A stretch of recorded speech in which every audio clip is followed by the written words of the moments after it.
The Young and the Restless scoop for Monday, December 1st reveals Lily Winters and Phyllis Summers will argue about Cain Ashby.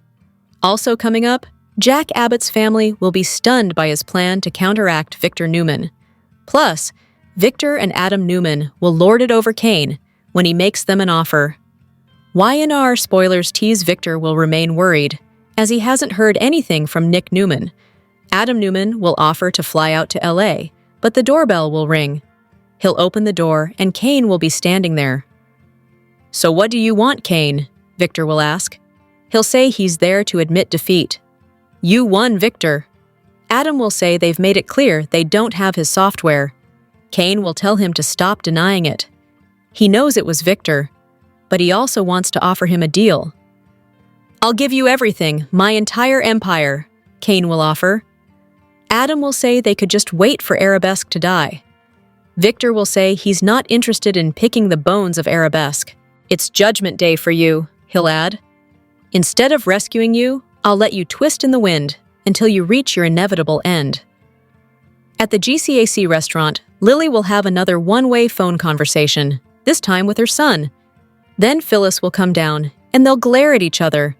Phyllis will say she was just speaking with her son, and she'll accuse Lily of pitting her own kids against Cain. Lily will say it's none of her business. "I'm on to your game, Lily. You're dangling a carrot in front of Cain," Phyllis will tell her. He apologizes, and every time he comes close, you pull the rug out from under him. Lily will say she has no idea what she's talking about. "How many times does he have to get down on his knees to beg for your forgiveness?" Phyllis will ask. But Lily will say Cain made his bed. "That's your dream, isn't it? To have Cain turn to the dark side permanently and take over the world," she'll tell Phyllis. "The good part of Cain would want nothing to do with you." Then Phyllis will accuse Lily of manipulating Cain, just as he walks in. He'll tell Phyllis no one manipulates him, and he'll ask why they're fighting over him. "I really thought you sunk to a new low with the whole Dumas thing," Lily will reply, "but attaching yourself to someone like her, that is scraping the bottom of the barrel." The women will continue to argue until Cain shouts, "Enough!" Lily will say, "That's great, she's had enough." "If you're not careful," she'll add, pointing at Phyllis, "she'll be your downfall." After Lily storms off, an angry Cain will ask Phyllis why she's always causing trouble. She'll tell him, yet again, to pick a side. "I have picked a side," he'll reply. "I know where I'm going." But whose side will he choose? Meanwhile, Jack will tell his sisters about Cain's AI program that can take down any company from the inside. Ashley Abbott will ask if he's using it to come after Jabot. Jack will say it's been stolen, and he's sure the mustache is coming after Jabot. Ashley will offer to talk to Victor, but Jack will tell her it wouldn't do any good. Billy Abbott will say they've all been looking down Victor's barrel. It's time to take a pot shot, and Kyle Abbott will agree, but Jack will say it's not. He has a plan, but isn't sure they're going to like it. Victor hasn't used the AI yet, so the timing isn't right. He'll guess Victor will make his move during the Abbott Communications launch. "Victor sees that as letting our guard down," Jack will add, "to take down what he really wants, Jabot. So, he'll suggest they strike first. The only way we stop this from getting in our system is to shut everything down." Ashley will ask how the company could function without being online. Diane Jenkins will say if they do it, the first quarter of next year would be a disaster. But Jack will point out at least they'd have control of their own environment. Then he'll suggest they'd need to shut down for 3 months.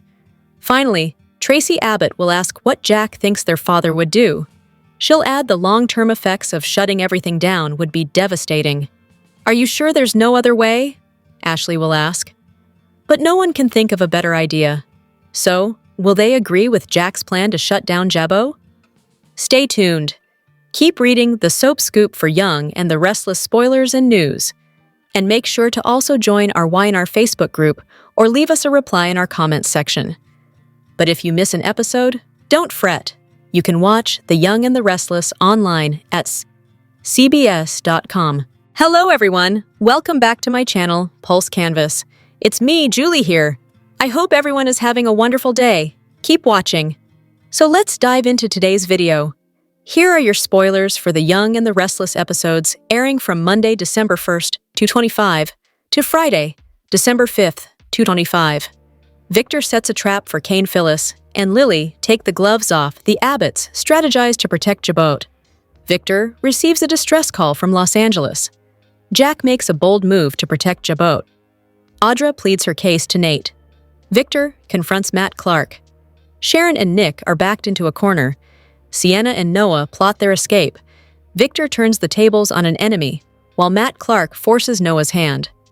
The Young and the Restless manage to give both Danny and Cricket the wedding reception of their dreams, while at the same time fulfilling expectations that Phyllis, played by Michelle Stafford, would put her own unique stamp on the festivities. For Phyllis's unique toast to the newlyweds, Soap Central is bestowing Performer of the Week honors on Stafford. The Genoa City Athletic Club is the swankiest joint in Genoa City, so it makes sense that Danny and Cricket would have their wedding there. It's also where Phyllis, who loathes the bride, happens to live, so her presence at the reception was inevitable. She arrived just to hear her son, Daniel, heap praise upon his new stepmother, Cricket, which we thought was going to drive Phyllis over to the nearest rental car agency. Phyllis marched into the reception and insisted on raising her glass to the bride and groom. Naturally, the couple's pals tried to get her to leave immediately, but the gracious bride invited Phyllis to say what she had to say. After all, who could hurt her on the happiest day of her life? "Thank you, Christine. That's so lovely," Phyllis began. Stafford added the famous hypnotic glare she does, in which she tries to put her foes into a hypnotic trance so she could pounce on them like a wild panther would her prey. "I just heard my son say that he's never seen his dad so happy," Phyllis continued. "I have to agree. I have never seen you so happy. As much as it kills me, it's true." On the printed page, Phyllis wasn't saying anything harmful or mean. Her trademark banter wasn't a part of this moment, but the feelings underneath? They showed how raw and hurt Phyllis felt, knowing that Danny and Cricket were back together, and all her machinations were for naught. It looked like Phyllis was going to suggest that Danny had never moved on from her. That was only half true.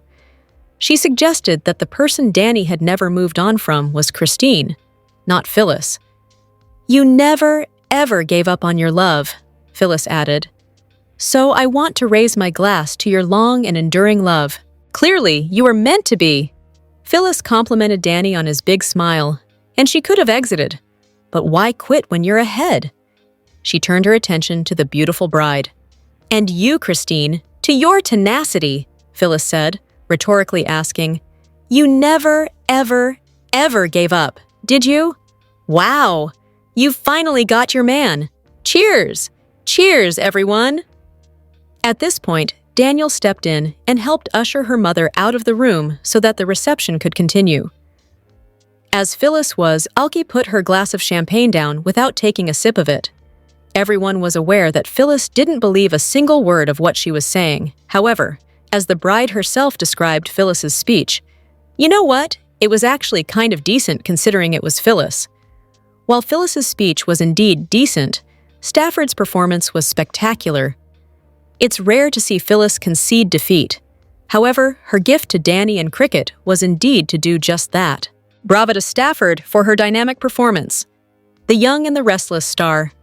Jason Thompson is a year away from Sally O'Malley, the 50-year-old feisty lady played by Molly Shannon on Saturday Night Live. However, he is reflecting on starting his 50th year in light of a recent birthday. "November 20th marked my 49th birthday and the start of my 50th year," Thompson shared on Instagram. "I've always had a little PTSD, post-traumatic stress disorder, around my career and acting, how fleeting it can be, how quickly things change. And because of that, I've always hoped I'd be working on my birthday.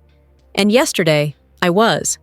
Surrounded by incredible people I consider friends," the actor continued his post, which includes a photo of him at the Young and the Restless studios.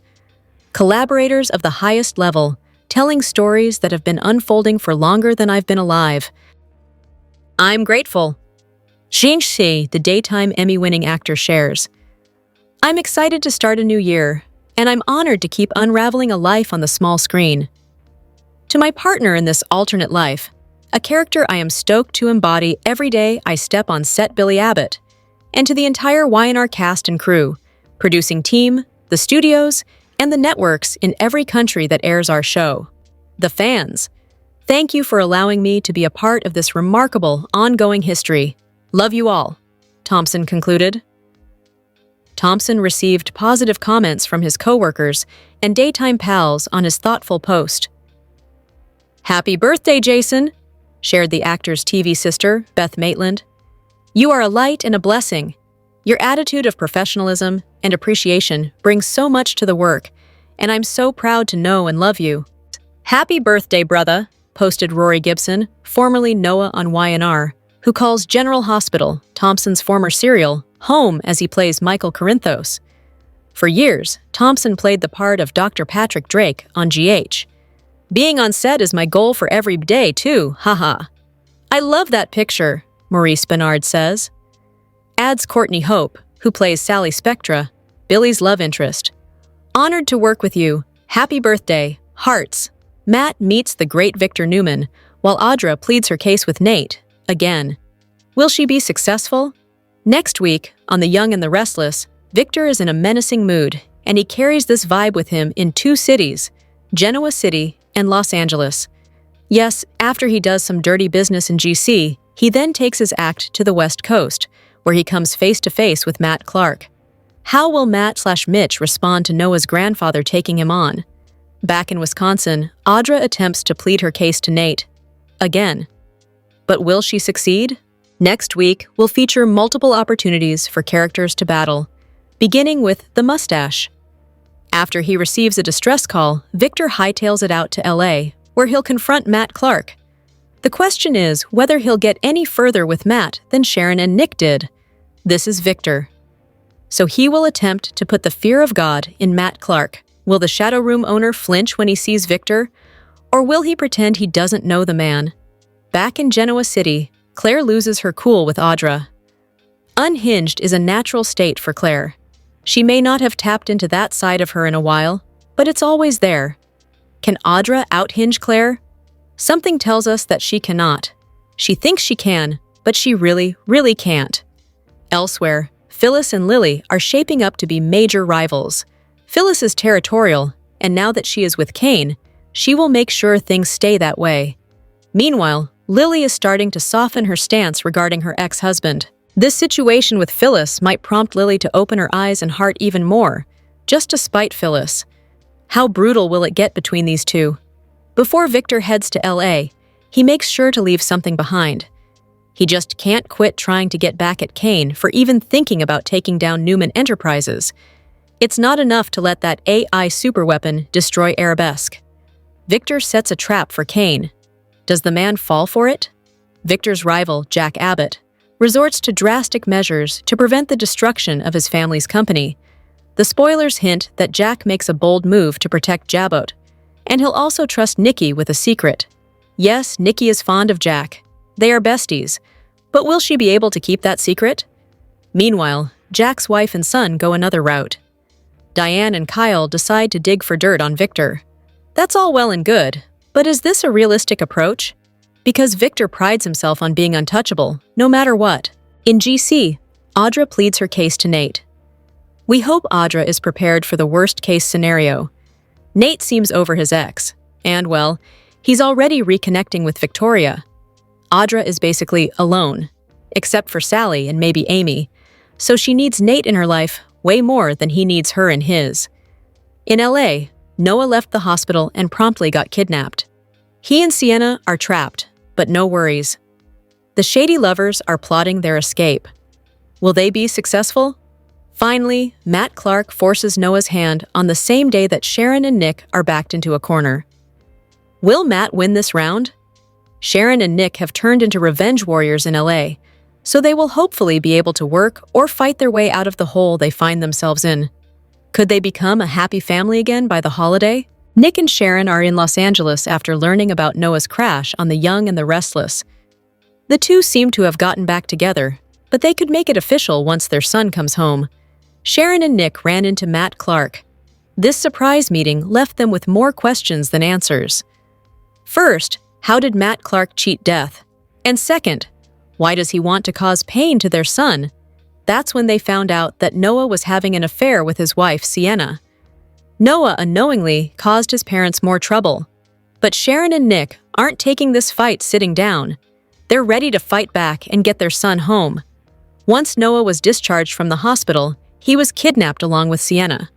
We hope this storyline will come to a close soon. It'd be nice for Sharon and Nick to have a quiet Christmas with their son. Maybe their son will encourage them to get back together and make it official. Earlier this year, Sharon and Nick traveled to Cain Ashby's estate in Nice. They seem to have gotten back together. However, not everybody knows what happened. While in Nice, Schick shared a kiss. Sharon said it felt nice, and Nick felt the same way. He admitted that he didn't want to talk about his feelings. Rather, he wanted to show her. So, he leaned in for another kiss. So, where does that leave the exes?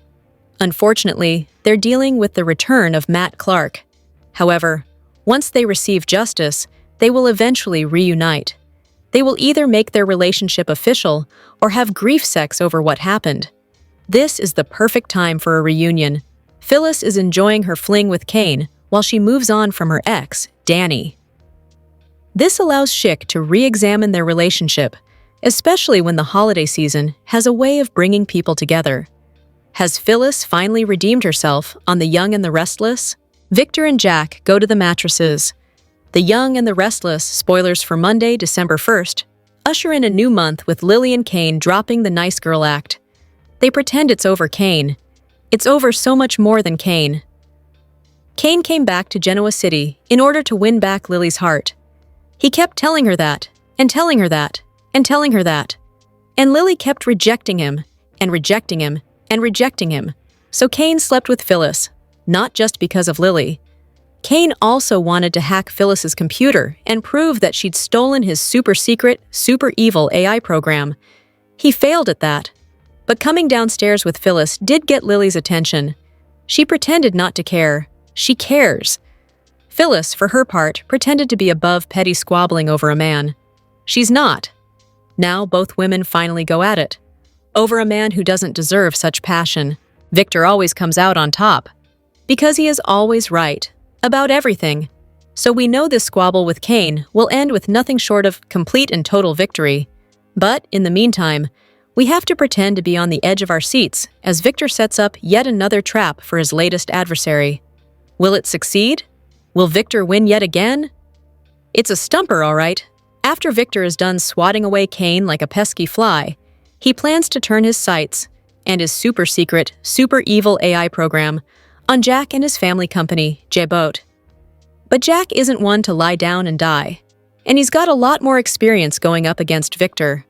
Throw in Diane, Ashley, Anne, Tracy, and whatever it is Kyle thinks he brings to the table, and Victor just might not win completely, right away. Genoa City residents face their share of drama. The Young and the Restless is preparing for Thanksgiving festivities. As all of Genoa City gather for delicious food and family time, it's also a time of reflection.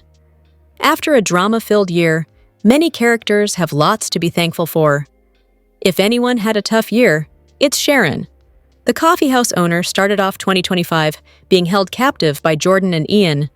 Luckily, she managed to escape, but a few months later, she was kidnapped again. This time, Sharon and Phyllis were held captive by Martin. The two rivals were traumatized and faced death, but were rescued by Billy and Nick. Thankfully, Sharon's days of captivity are over, for now. Although it was a horrifying ordeal, the experience seemed to mark the end of Sharon and Phyllis's long-standing feud. Billy has worked hard to turn his life around. With Sally by his side and his new company, Abbott Communications, about to launch. Things are looking up for Billy. However, he almost threw it all away for the chance to gain control of Chancellor. Although it appeared Billy was going to screw up, some tough love from Sally and his family set him straight. Billy's focus returned to Sally and Abbott Communications, and in the process, he made peace with his estranged mom, Jill. Claire suffered two big losses this year. There was the death of her father Cole, and then her breakup with Kyle. But through the midst of tragedies emerged a new Claire. Gone was the young, innocent girl who was a pushover. Now was a strong woman who didn't let anyone, including Audra and Victor, walk over her. Claire's newfound attitude also led her on a special trip and possibly a new romance with Holden. 2025 was a big year for many Genoa City couples. Longtime lovebirds Danny and Christine made a huge commitment. The reunited couple married in a simple yet elegant ceremony surrounded by family and friends. With Phyllis out of the picture, hopefully, everything will work out for Danny and Christine this time around. Speaking of Phyllis, her personal and professional life took an interesting turn. Cain's return sparked a business partnership and eventually led to a romance. After months of flirting, Phyllis and Cain, aka Fane, finally gave in to temptation. With Fane together, they're officially on their way to becoming Genoa City's power couple. Danny and Christine got married for the second time after putting the past behind them. On the November 21st and November 24th episodes of The Young and the Restless, Christine and Danny officially got married. It nearly fell apart when Christine suffered an allergic attack and Phyllis crashed the party. But that didn't stop them from making it official for the second time. Danny and Christine's first marriage didn't work because of Phyllis. She drugged Danny and made him assume that they had slept together. This led him to believe that he had been unfaithful to Christine. Danny divorced Christine and remarried Phyllis. She ended up pregnant with their son, Daniel. However, it was later revealed that Daniel wasn't Daniel's biological son. He eventually divorced Phyllis because he didn't love her as much as he loved Christine. But Christine couldn't trust Danny. He was always torn between the two ladies because one was exciting and thrilling, while the other was loving and committed. Phyllis sabotaged their efforts to reconcile over the years. Still, Phyllis sees Daniel as Danny's son to this day. She believed that they would end up together because of it. So, she had to have the final say on the matter by crashing their ceremony. Danny ended up between Christine and Phyllis once again.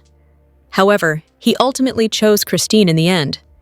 Danny realized that Christine was someone who was stable and drama-free. The Y&R super couple has been involved in a long-term relationship. After they reunited, Danny invited Christine to join him on tour, which reinvigorated their relationship. They needed to escape Phyllis and get to know each other again. After being on the road together for the past year or so, Christine and Danny decided to make their love official for the second time. After a 35-year separation, they are ready to commit. Danny proved to Christine that he has no interest in Phyllis or her games anymore. He wanted them to remain friendly and civil, that's all. Christine knows that she can trust Danny this time around. She has finally come to terms with their past, including the misunderstandings they had. Christine and Danny fans have been waiting for this moment to happen for decades. Now, they finally got to watch the wedding special, which aired on Friday, November 21st, and Monday, November 24th. CBS will also air the couple's first wedding on Thanksgiving Day. Check your local listings for details.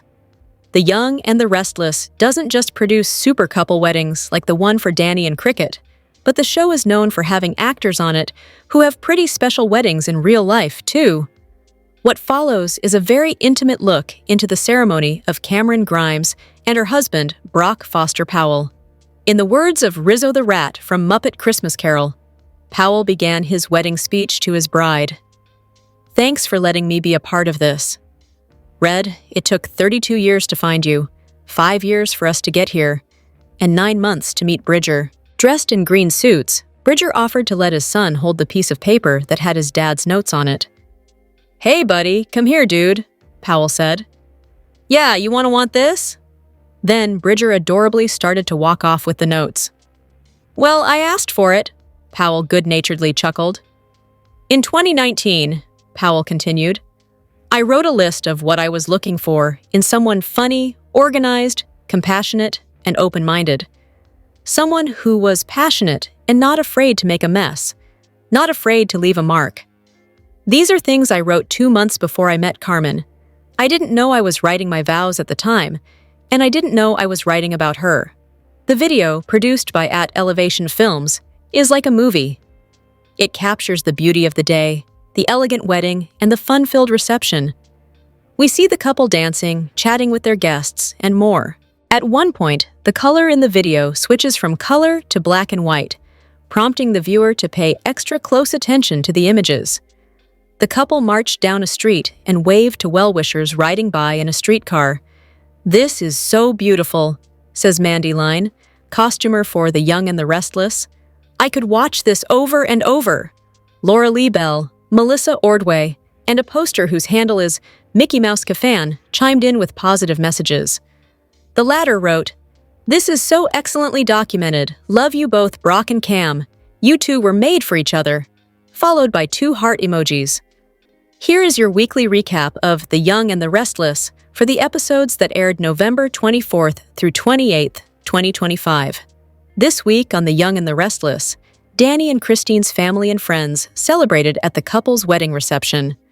Phyllis crashed the event and delivered an emotional yet sincere toast to acknowledge the newlyweds' happiness and commitment to one another. Daniel got cold feet about performing at the reception, but Tessa inspired him with a pep talk, and they impressed the guests with their original song.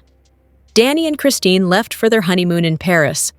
Phyllis and Cain played a sexy game where they shed an item of clothing for every piece of baggage that had been dragging them down. Phyllis and Cain spotted Daniel and Tessa kissing. Cain stumbled upon Lily, Esther, and Amy preparing a holiday feast to feed the less fortunate at Crimson Lights, and he volunteered to help. Phyllis walked in on Cain trying to make inroads with Lily, and she scolded him for not truly moving on. Cain accused Phyllis of lying about her new business venture. Lily told Cain that Phyllis was the reason no one believed he'd changed. Phyllis ordered Cain to pick a side.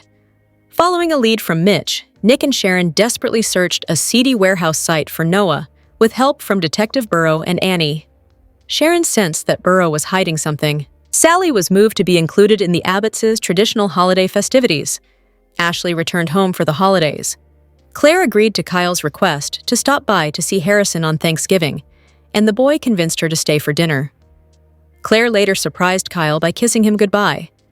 Victor informed Adam that he'd made Jill a hefty offer to buy her share of Abbott Communications, but she'd denied making an investment in the company.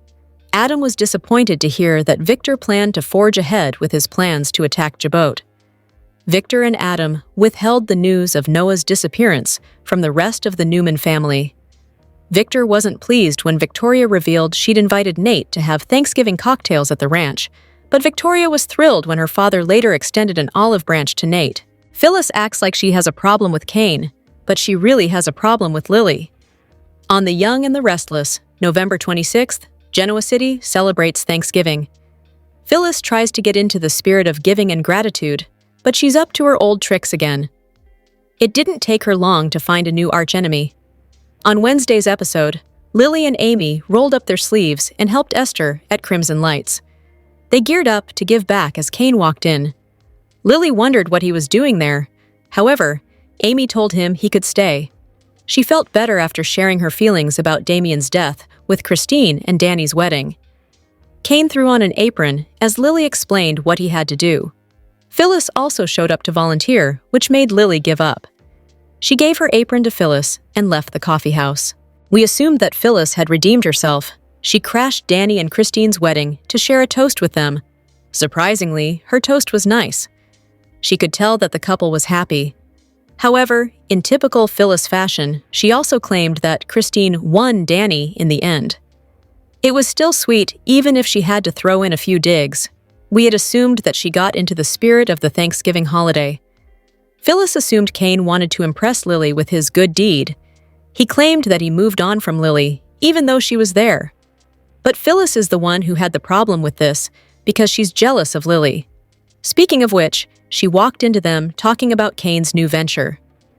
Phyllis told Cain that she doesn't like it when he puts her future into other people's hands. Her company will be bigger and better than his and everyone else's. Meanwhile, Lily entered and admitted that Cain couldn't be that surprised. He already knew what Phyllis was like when he worked with her. Amy didn't want to hear business talk. She was ready for turkey. Meanwhile, Phyllis was also ready to leave. She removed her apron and said goodbye to Cain. He looked on in confusion over what had happened. Phyllis is just using him to get Lily jealous, and she doesn't like that he's still pining over her. The CBS soap stars are spilling some holiday tea. Several The Young and the Restless stars gave fans a treat ahead of Thanksgiving with a video showcasing the side dishes typically served on the holiday.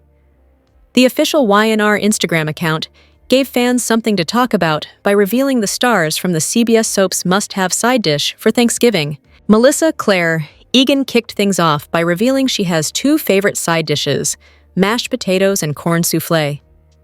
"So delicious," she said while blowing a chef's kiss. Brittan James admitted he has never had canned cranberries after Melissa Ordway declared those are her favorites, along with mashed potatoes. Ordway was shocked at his revelation and invited him over to her house to try some. Courtney Hope is also a fan of mashed potatoes, but she admitted that she has to have them with her other favorite, French toast stuffing. The award for thinking outside the box goes to Jason Thompson, who picked pierogies as his side dish of choice. Mashed potatoes and a slew of gravy are the must-haves for Lauralee Bell and Michael Damian. Sharon Case made her co-star Joshua Morrow gag with her news that she loves Brussels sprouts. The hilarious footage concludes with a scene flip that features Peter Bergman, Susan Walters, and Michael Mealer wishing fans a happy Thanksgiving. There's no question that mashed potatoes seem to be the clear favorite side dish among Y&R stars. But what is yours? Share your favorite one in the comments section below. Y&R fans want the soap to incorporate more of the teen scene. The current storylines on The Young and the Restless involve Victor's continued rivalry with Jack, the return of Sharon and Nick's nemesis, Matt Clark, and Cain Ashby versus Genoa City's corporate establishment. But fans are saying they want something more. Soaps like General Hospital and The Bold and the Beautiful have successfully ushered in the next generation of characters. That's what they want for Y&R too.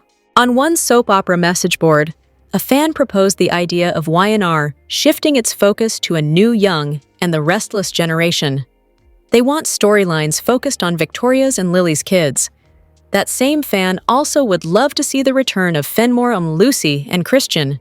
I say this because the show feels old, definitely not Young and the Restless, the user noted. They want fresh and vibrant storylines that include the younger generation, much like the other soaps have successfully done. The show needs some fun and youthful energy, some joy, the original poster continued, some young romance, some new writers who can write for characters under 30 who aren't handed a business mogul job that instantly ages them 20 years. This turned into a heavy debate in the thread. One person argued, "I like the cast the way it is. I actually like the vets much better than the 20s and 30s group. Victor, Nikki, Nick, Sharon, Victoria, Phyllis, those are the people I want to see."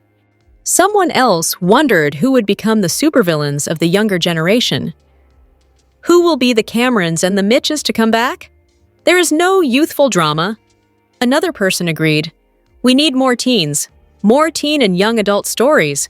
We need people who are middle class as well, not just uber wealthy." Meanwhile, someone else noted, "IMO, Y&R does not shine when it comes to storylines for younger people. I'm a longtime watcher of GH, and they blend older and younger characters quite successfully. They also hire outstanding young actors. Other soaps could learn from General Hospital's thriving teen scene. Their younger stars have become the focal point of the soap. Other soaps should take a page from the Emmy Award-winning soap. Fans are enjoying these youthful storylines play out. Young and the Restless, spoilers for December 5th, 2025. Anticipate Victor Newman attacking Matt Clark. As we always do on Early Edition Day, we start with what's coming the rest of this week, and then we're going to talk about next week. Of course, there's only one new episode left this week of Y&R, and then we've got one rerun and one preemption day because of the Thanksgiving holiday. I hope everybody's already getting their turkey and dressing ready. We are here at my place. All right, let's dive in. Wednesday, November 26th is the last new episode of the week, and Abby Newman, Devin Hamilton, and Nate Hastings join the Newmans for Thanksgiving. But they've got other plans as well. Nate shows up, and he brings gifts for Victor and Nikki Newman. He's playing nice, and he is trying to make amends, because you know there's that whole awkwardness where Nate was planning to put Victor in a hospital for his own good when he was working at Newman. You know the mustache can hold a grudge, but Victor actually accepts the gift of tequila quite graciously. He pulls Nate aside, and he sincerely thanks him for being there and supporting Claire Grace Newman and Victoria Newman when they lost Cole Howard and Dumas' situation. So it's very nice. And Victor and Nate bury the hatchet, which is good since Victoria and Nate are heating up soon. With the Newmans all together, they are toasting to Noah Newman's safe return from Los Angeles with Nick Newman and Sharon Newman soon.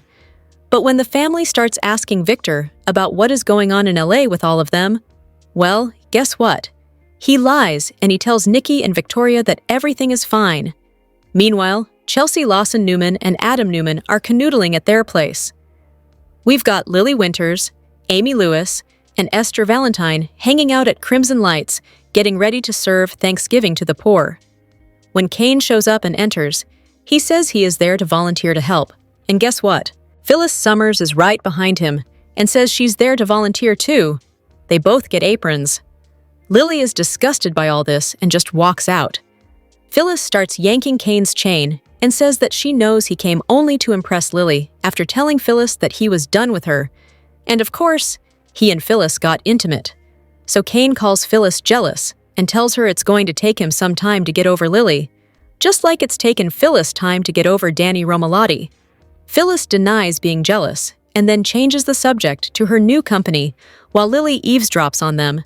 Cain says Phyllis is lying about this new venture and it's never going to manifest.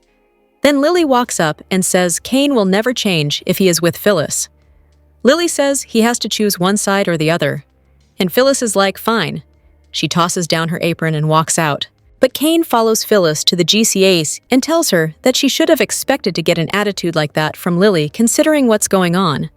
Phyllis says she actually doesn't care what Lily thinks of her, but agrees that Lily is right and that Cain needs to choose between them. She also thinks Cain should have spoken up when Lily was saying the things she was saying about her. So Phyllis walks away and heads upstairs. Meanwhile, over at the Abbotts, Harrison Locke is begging Claire to please stay for dinner when she only dropped by to see him for a couple of minutes. Jack Abbott shows up with Ashley Abbott from the airport, and Jack also tells Claire that she should please stay. So she relents and stays a bit longer. We've got Billy Abbott and Sally Spectra. We've got Claire and Kyle Abbott and Harrison. Also, we've got Ashley and Tracy Abbott, Jack and Diane Jenkins. It's a full house. Everybody sits down at the dinner table, and they share what they're thankful for. Ashley starts, and it's all about family and healing and love, and it's all sweet. On Claire's way out, though, she gives Kyle a little kiss, like on the lips, you know? Not anything passionate, but affectionate, which is interesting. After they do their volunteering work, Amy and Lily meet at Society with Abby and Nate to have dinner over there. The restaurant's closed. They're doing a special family dinner, and they make a recipe that Damian Cain liked. So they talk about missing him. And they also talk about being thankful for family and do their toasting. Then on Thursday, November 27th, there actually is a Young and the Restless episode airing on Thanksgiving. CBS Daytime is rerunning a classic episode from November of 1990 when Danny married Christine Williams in Hawaii. And this kind of nicely bookends the week of episodes because we started the week with their new wedding and we ended the week with one of their old weddings. Then on Friday, November 28th, no Y&R episode at all since it's preempted for CBS soaps. Be sure and delete that rerun episode though, because sometimes when they do reruns and preemptions, if you don't get them off your DVR, it messes up your recordings for the following week. The week of December 1st through 5th on Young and the Restless, we've got all new episodes, 5 new days. So next week, Audra Charles is confronting Nate. She says it's clear to her that he won't ever forgive her. And Audra says that she can see Nate is moving on with Victoria. First of all, it's none of her business. And second of all, I'm not sure why Audra is surprised, because Nate has made it clear that he can't forgive her. I mean, why should he forgive Audra? And really, Nate still doesn't know the worst of what Audra did with Kyle in France, them almost shagging on the bed in his train car room when Kyle was only in a towel and was on top of Audra, and she wasn't tapping the brakes at all. It was Kyle who stopped it before they did sexy stuff. So, Audra is 100% in the wrong, and she regrets what it cost her because she got nothing out of it. Jack warns the gathered Abbotts that Victor has this AI weapon of Cain's, and Jack says that he knows that Victor is about to use it against Jabot and could destroy their family business and legacy. So, Jack tells the family he has a plan to protect them and the family business, but he's not sure they are going to like what he has cooked up. The big question, of course, is how to stop it. I kind of wonder if Adam might find some way to intervene to help Jack, because we saw Adam already trying to distract Victor by encouraging him to go after Billy, but Victor wasn't dissuaded. But Adam's dad is out of town next week, so that might buy some time. So, in Los Angeles, we have got Victor arriving to take matters into his own hands. He heads straight over to the shadow room where Matt Clark is talking with Detective Burrow, and Victor confronts Matt. And I do wonder if he's going to tell Burrow that that is not Mitch Bacall. That is Matt Clark, who is a total fiend. I'm sure Matt is going to deny it all, and Burrow isn't going to take Victor's side because he's working undercover to take creepy Matt down already. So, I'm guessing Nick's going to have to catch his dad Victor up on that after they find Noah and Sienna Bacall. So, we'll find out next week if Sharon and Nick locate Noah and Sienna. Hopefully they do. They do have some help from the 2 LAPD detectives that are working on the Mitch/Matt case. And we know that very soon, Noah and Nick, Sharon and Sienna, are all in Genoa City. And then Matt is going to follow them to wreak more havoc. The Young and the Restless preview for the week of December 1st reveals Victor Newman will decide to take matters into his own hands. Also coming up, Audra Charles will badger Nate Hastings. Plus, Jack Abbott will share his game plan with his family. Viewers should note, on Thanksgiving Day, the Y&R will air a repeat episode of Danny Romalotti and Christine Blair's first wedding, which took place 35 years ago. Plus, the show will be preempted on Friday, November 28th for college football. But new episodes of The Sudster will return on Monday, December 1st. Y&R spoilers tease, Jack will tell Ashley Abbott and Tracy Abbott about Victor's plot. This man has a weapon that could bury Jabot, he says in the Y&R weekly preview. Ashley will ask if he has a plan. I do. I'm not sure you're all going to like it, he'll reply. Meanwhile, Audra will run into Nate at Crimson Lights, and she won't get a pleasant reception from him. She'll say the way he's looking at her, it seems pretty likely he's never going to forgive her. No matter how many times I say I'm sorry, Audra will tell him. Nate will look up at her with a blank expression on his face. And it's obvious you've already moved on with Victoria, she'll add. But is Audra right? Finally, Victor will head to Los Angeles to deal with a threat against his son and grandson. He'll stroll into the shadow room to find Matt Clark conversing with Detective Burrows. They deserve every bit of hell that's coming their way, Matt will say to the cop. Then Victor will make his presence known.